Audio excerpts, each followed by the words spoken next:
Good morning, everybody. Glad to be here with all of you today. I'm Marco Cavaliere and lead the digital strategist, and with my colleague Jacopo Moretto, we are going to have a very sneak peek into a very particular liaison between data, AI, and design.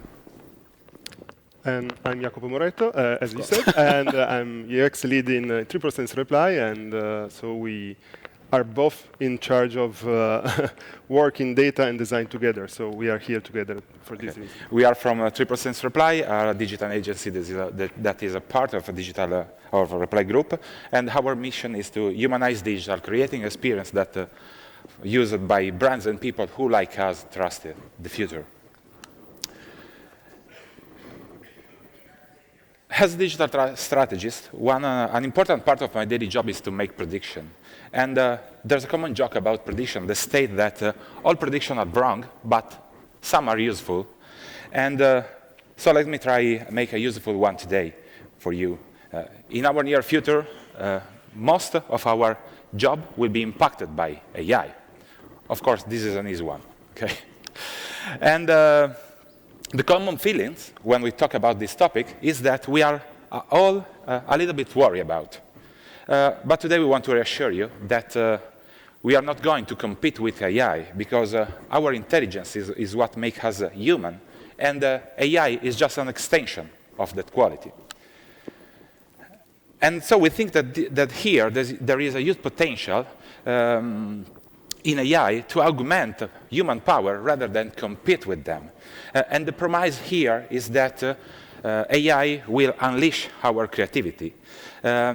And this should be something that will be very strategical in the near future because, as one of our recent survey found, most of the senior company leaders thinks that AI will be a crucial driver for growth in, let me say, in a world where there will be an increasing amount of challenge led by the digital transformation.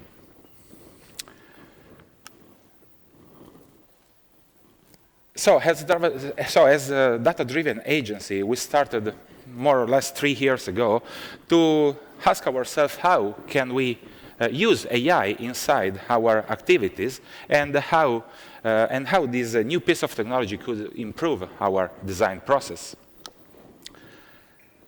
And we are starting to wondering how, from a human side, we can use this kind of technology.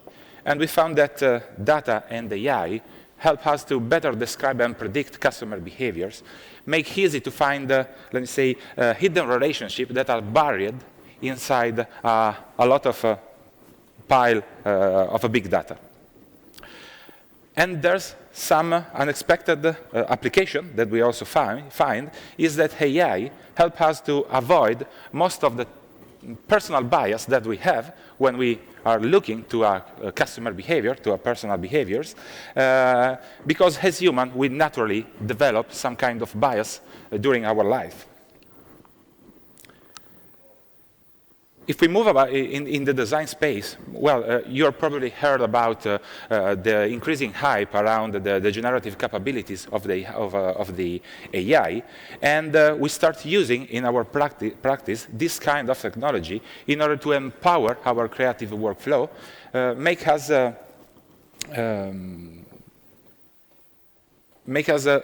empower with the power to generate original content or variation of an original idea at a scale in a very faster way. And again, one of the unexpected benefits that we have found is that some of the niche application we discover is to use AI to predict how content will be perceived by the users and to understand before pushing out some contents if this is a content that will be appreciated or not by our customers or by a human. And then we move on data. This is a less sexy part of the of the AI using. And of course, in this space, we are using machine learning, AI-based technology to help data analyst team in order to free their time and don't, let me say, focus just on the most boring stuff like reporting and data analysis, but to focus on develop a strong strategical vision. Okay, so. Thank you, Marco. So there are a lot of things to manage, from human to design to data, where AI can support us, and we need to find a process, a service that we as an agency sell to our clients. And the practical example that we want to provide to you today is how we empowered our conversion rate optimization process through AI. But let's first come first. Let's start on what is it, CRO, or conversion rate optimization. If you don't know, it's a process that provides optimization to business clients, to our clients as an agency, and we optimize things based on data insights, trying to create better options, variants of what is already online on a website, an application, an e-commerce, and so on. And usually it's based on exactly 3 steps. The first one is the understanding of behavior, so how people use your digital touchpoint, how they perceive the information and contents on a touch point. And the second step is from this data, these insights, probably you will get some pain points, some points that must be optimized, changed, and you can try different solutions to. And during the second phase, the design phase, where you provide different and new options to create a better understanding of your content or your process and so on. And the last part, the last step is the test and digest, where you A/B test, so you put some variants at the same time online on a website, let me say, and different people will see different solution of the same,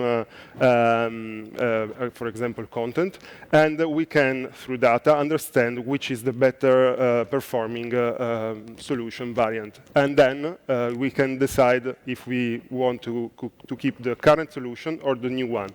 And this is a process that repeat over and over during the period of the online time of a touch point. And we applied different AI solution to each one of these steps. And I go to the first one.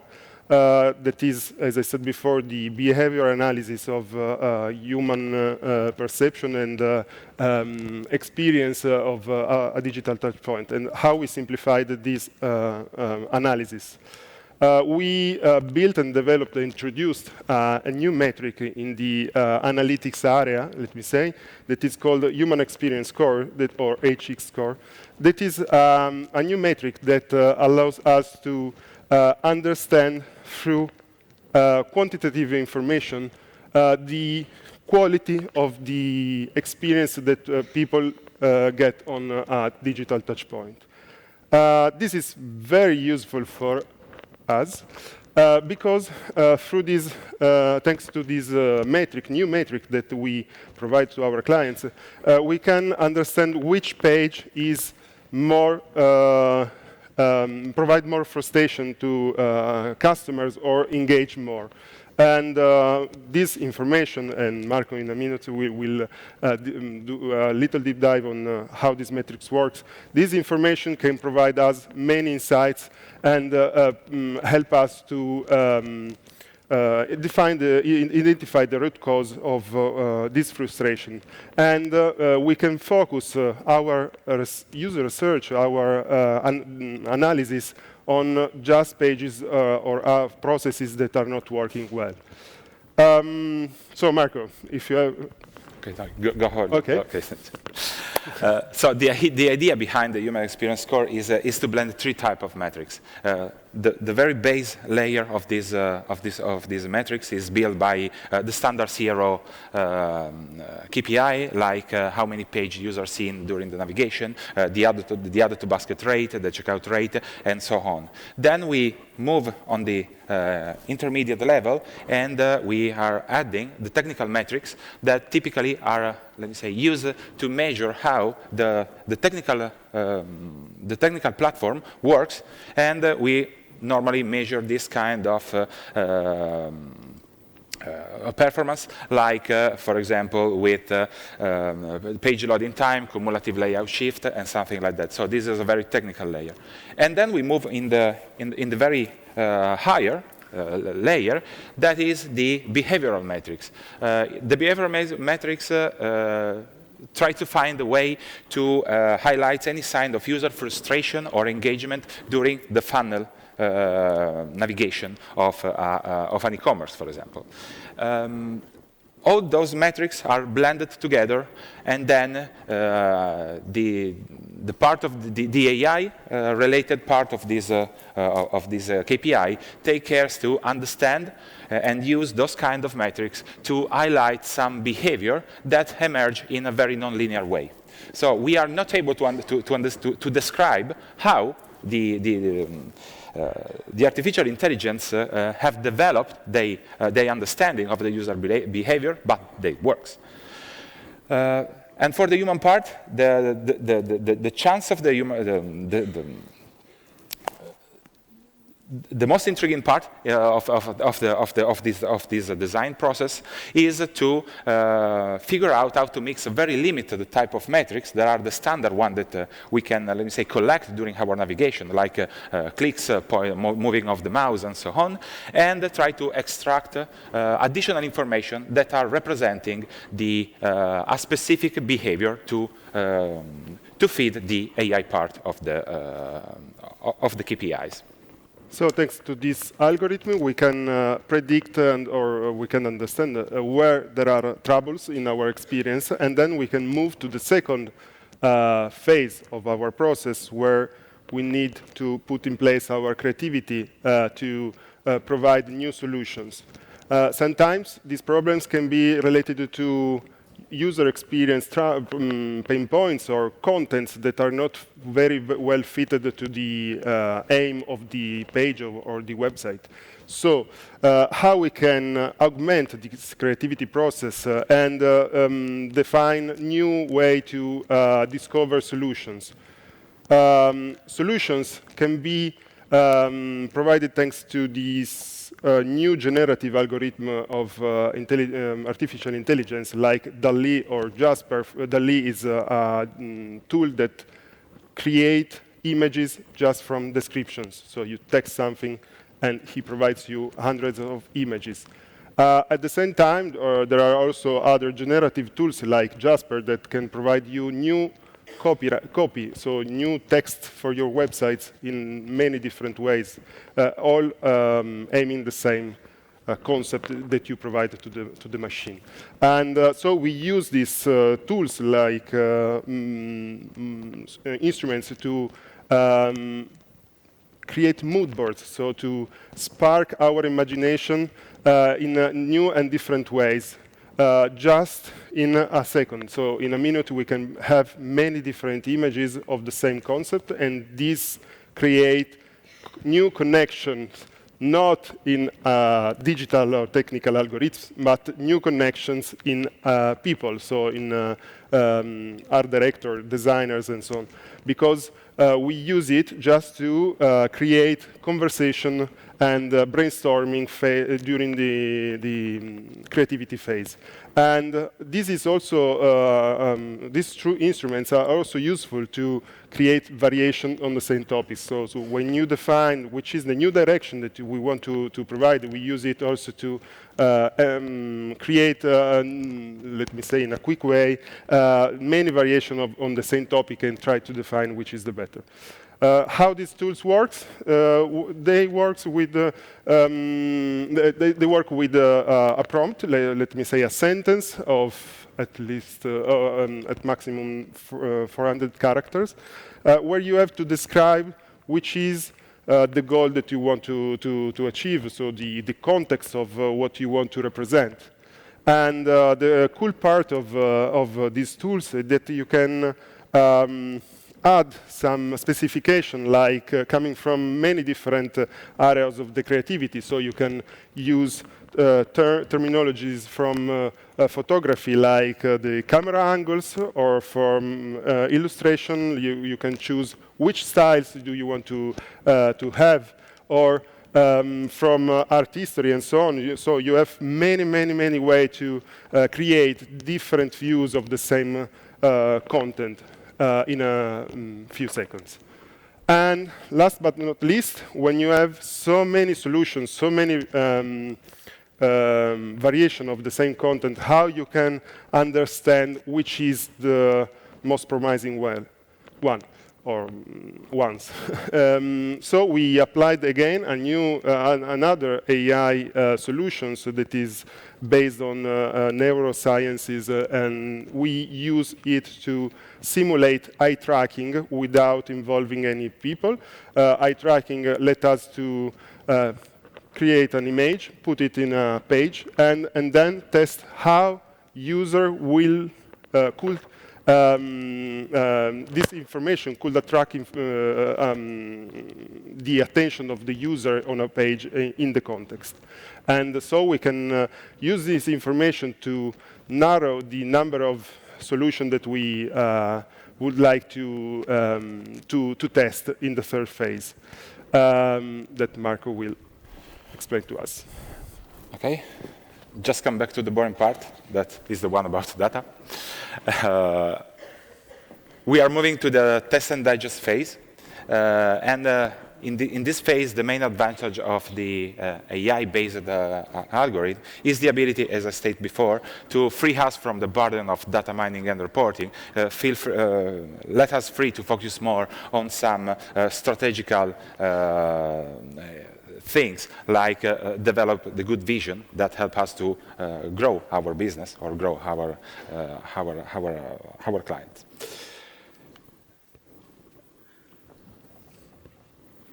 And the first step, if you want to develop a good strategy, is to understand why your test is failing or not, why your test is succeeding. What we found is that using our human experience score, we are able to separate the business part from the customer experience part, and understanding if the fail of the test will be brought by a better design or if will brought by something else that is more business related. And this is very useful information because make it easy to plan the next iteration in terms of optimization. And for the reporting side, we basically space up our dashboarding with natural language processing and natural language generation algorithm in order to move from static dashboarding to a more engaging experience for the business people that try to understand and report their data, because basically they start to access all the information using natural language processing, like a virtual AI assistant. Okay, some bad news.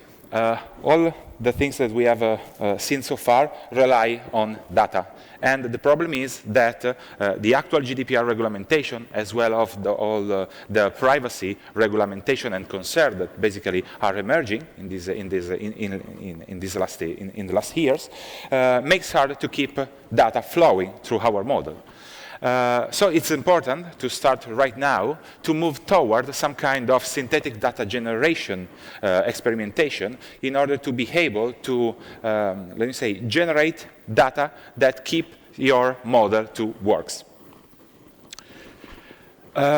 We have started testing generative adversarial networking for synthetic data generation purpose, and a side benefit that we found is that these are very promising technology that will enable us to shorten the testing phase. What does it mean? That the amount of users that we have to involve in order to test our solution, that to understand if our variation works or not, is a decreasing volume of user, and this means that we are faster to deliver solution to the market. So that's our vision on how AI can support us during all the phases of the conversion rate optimization, and that as we during this presentation we move from understanding how people interact and which are their frustrations, or and how we can provide them new solutions, and last but not least, even if it's boring, how data that we collect can provide us new insights for next iterations. So, okay. Last slide. We developed this AI framework that enhance human. When we say human, we are talking in two different directions. Humans as professional people that works in creativity space, and humans in terms of customers that experience any experience online or on a mobile app or so on. And so we use AI to augment the possibilities of people working in this area to be more human-centered, more smart, because we can do more things with less effort, and effective, because everything is based on data and the insights coming from real people in online. And so, thank you. This is our process, and hope if you have any question, we can try to answer.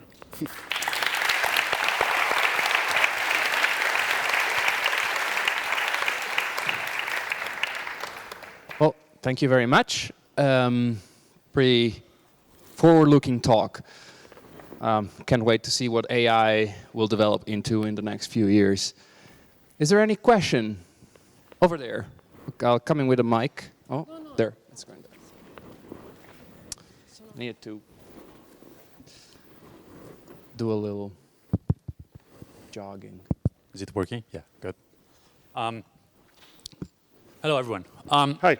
This is really interesting. I mean, like how AI can actually shape design is really, could be really amazing. I have like two questions. The first one is, in one of the first slides, you said that the AI that you have, I presume, is human, right? And then it's actually helping you to remove the bias.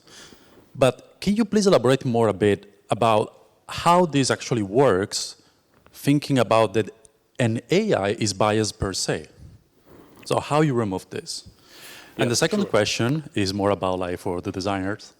The designer is like, if the AI is going to be so effective, how you are not worried about the AI not replacing your job? Okay, for the first part, of course, there is a, let me say, there is a lot of talk about the bias that we introduce in the AI, of course. And this is something that we have to address in terms of when we start to training the algorithm.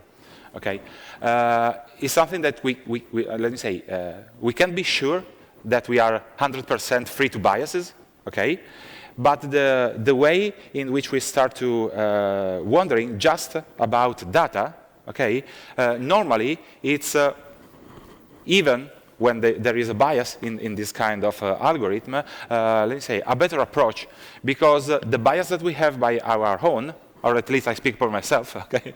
My bias are, let me say, much stronger than the one that we found in the AI, okay? Just things, for example, if you are looking to, let me say, a customer behaviors, you are basically tends to divide women and men, for example, okay? And this is something that comes to us naturally, because we are humans, we are made to, let me say, to make gender distinction. I know that is a sensitive subject, but of course,